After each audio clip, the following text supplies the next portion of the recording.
There he is. Kiran Amegadjie. Okay. There we go. I got it out. Amegadjie. 6'5", 318 pounds. Left tackle, except in 21 he did play left guard as well. And coming out of Yale, so he's got a brain on him. Smarter than me and Rob, that's for sure. I was supposed to say he definitely pronounced his own last name.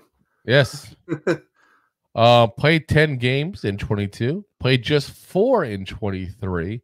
He required surgery to deal with a quad injury he had this year. In those 4 games, 89.5 PFF grade. That's pretty goddamn high. But again, keep in mind, he's playing Yale. So he's playing Ivy League schools and all. He's not playing SEC and Pac-12, and again, he's not playing the tougher. But it's still legit college football. So it's kind of like you drop it down, but you don't necessarily drop it down too far. You drop down maybe the low 80s. You figure because the difference in competition if you get been in with everybody else. But at the same point, you can sit there and go, okay, well, maybe if this better competition, he would have the same and he would have elevated his game. Like, you just don't know. That's where part of these problems come with these small school guys. Pros, quick feet, pulls very well. This is a very agile guy for his size. This is definitely that second level guy. We talked about, Blake Fisher a minute ago, not being able to be that guy to go take out the linebacker in a run game. No, this is the guy that takes out the safety if you need him to. Like, he's that kind of quick. Cons wise, small school, obviously, like we said, needs development because he's still, keep in mind, played left guard in 21. So he's played 14 games now at tackle. That's still pretty raw. The other thing, and this is going to sound a little weird, grip strength. Now, we all know, let's all be adults here and say we all know that everybody cheats and holds on the offensive line. I know it comes as a shocker to you guys. It's against the rule book. We all know everyone does it. The good guys don't get caught. This is a guy who, unfortunately, because his grip strength isn't the best, you see guys peeling off those holds. Those holds, as I use the fake quotation marks. So that's one thing he needs to work on. And like I said, I think a lot of it really is going to be just him point blank, getting reps, getting time. And if you were to take out just purely based on size and athletic abilities, he would be a first-round pick. He's that kind of abilities there. This is again another very high ceiling kind of pick you're picking, and it's not high ceiling due to any other issue except the fact that he's inexperienced and didn't play at the biggest school. But athletically, he's there with anybody else in this draft. Size-wise, he's there with anybody else in this draft, and obviously, intelligence is not an issue, or he would have been booted out of Yale long ago. Yeah.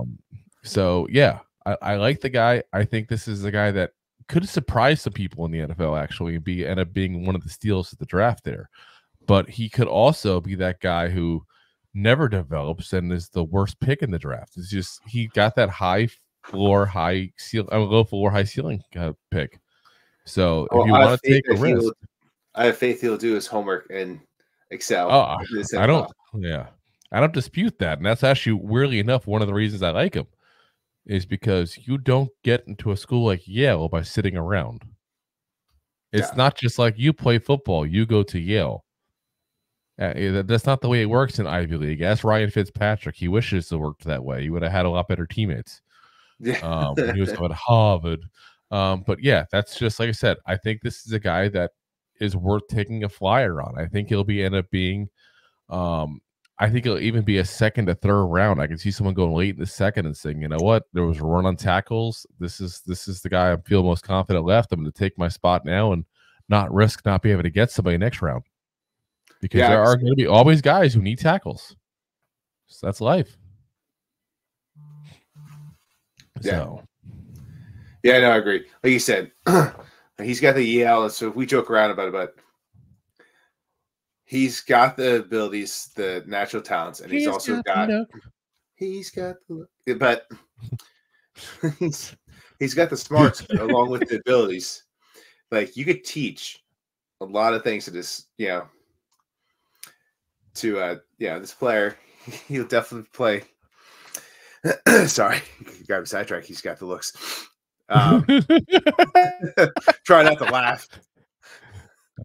But yeah, what was that shampoo commercial that did that? I can't remember the shampoo commercial now. I don't remember.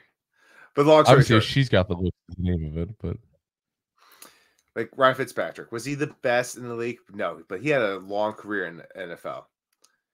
Yeah, no. And listen, you're not expecting best of the league in the second, third, fourth round. Like you're expecting hopeful starter. Was he the most talented? Did Fitzpatrick have the most abilities? No, but he had the march and he had the hard work to put the time in to be better with different systems. Now you got a guy with way better abilities. So yeah. I feel like like you said, the ceiling on this guy is pretty high. Yeah, like you said, I'm pretty good with this guy. I think he'd be a guy worth taking a shot on. That's for sure. Again, if you needed a tackle, and there's the other guys we're about to talk to being available, which is possible. There's going to be a run on tackles this draft. I'm telling you, like same as we talked about it during the wide receivers. There's always a run on wide receivers. I think there'll be a run on tackles too. I really do. But I think you'll see a good amount of them go the first couple rounds here. Thanks for listening to Two Giant Goofballs, a New York Giants podcast. We appreciate your support. Thanks so much.